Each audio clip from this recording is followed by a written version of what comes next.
Welcome to this Akeyless tutorial video. In this video, we're going to learn how to create a Kubernetes authentication method and authenticate to a pod in order to securely manage secrets inside Kubernetes with Akeyless. Kubernetes authentication is valuable for two main reasons. First, it's native and easier to work with for K8s workloads.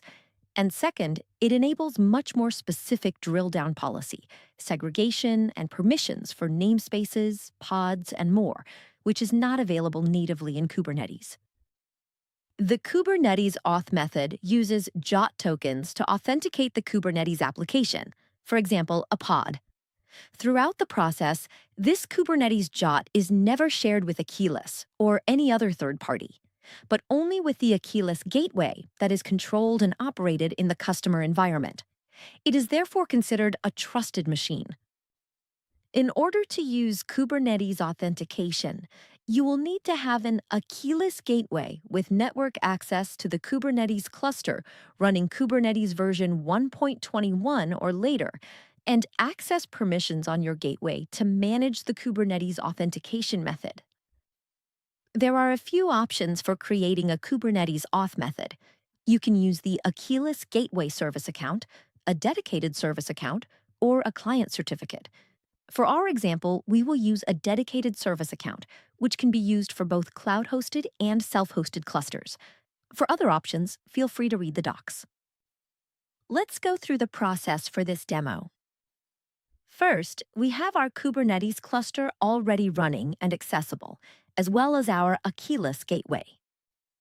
We then create a service account in Kubernetes and give it permissions to access the Token Review API. This service account will be used to validate a Kubernetes token coming from a pod that will try to authenticate to Akeyless. Next, we create a long-lived secret in Kubernetes and use that to extract the service account token to use in Step 7.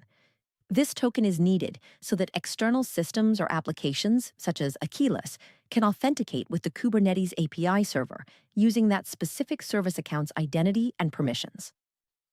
We then extract the Cluster CA certificate to use in Step 7. This is the public key certificate used by the Kubernetes cluster's certificate authority to sign certificates, allowing external applications like Akeyless to verify that they are securely communicating with your actual, trusted Kubernetes API server and not an imposter. Next, we extract the service account token issuer to use in Step 7.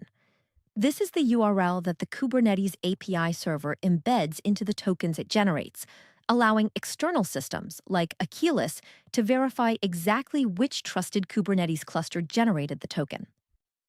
Then, we create an auth method in Akeyless to use in Step 7. This auth method configures Akeyless to trust your cluster and defines the rules workloads must match to authenticate and access secrets. Next, we create our Kubernetes auth config in Akeyless by plugging in all the data from Steps 3 through 6. Now, Akeyless knows exactly how to securely reach the Kubernetes cluster and communicate with it. Finally, we will authenticate to a pod inside the cluster in order to be able to interact with it.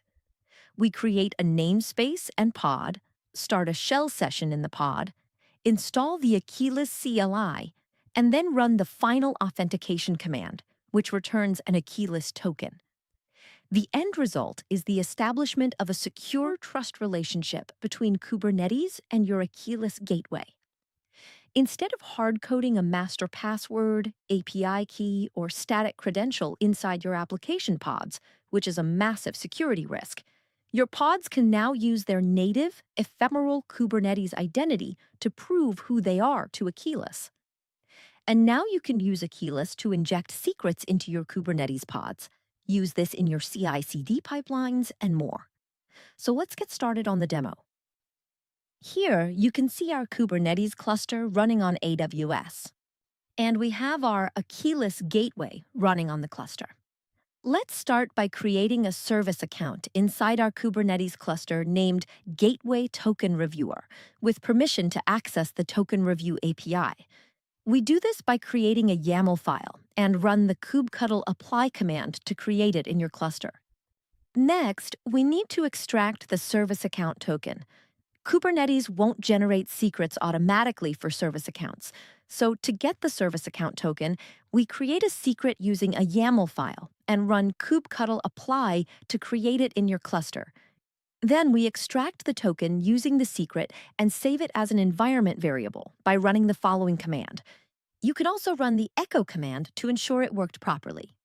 Next, extract the Kubernetes cluster CA certificate used to talk to the Kubernetes API by running the following command, and save that as another environment variable. Next, extract the service account token issuer. First, open a new terminal and use the kubectl proxy command to create a local reverse proxy server to talk with your cluster. Then, back in your original terminal session, save your service account token issuer to another environment variable.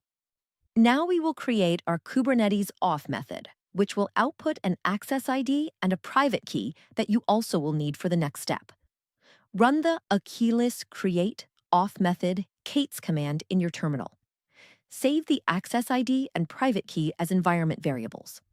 Using all the environment variables you have saved until now, create the Kubernetes gateway auth config using the gateway create command. Finally, let's authenticate from a pod in your Kubernetes cluster. Create a namespace and a pod, start an interactive shell session on the pod, and install Akeyless CLI. Then authenticate using the Kubernetes auth method with the following command. You will then see a message that says authentication succeeded with an Akeyless token. Lastly, don't forget to delete the private key and access ID that you stored in environment variables using the commands unset prv_key and unset access_ID. Now you understand how to authenticate a Kubernetes pod with Akeyless. Thanks for watching.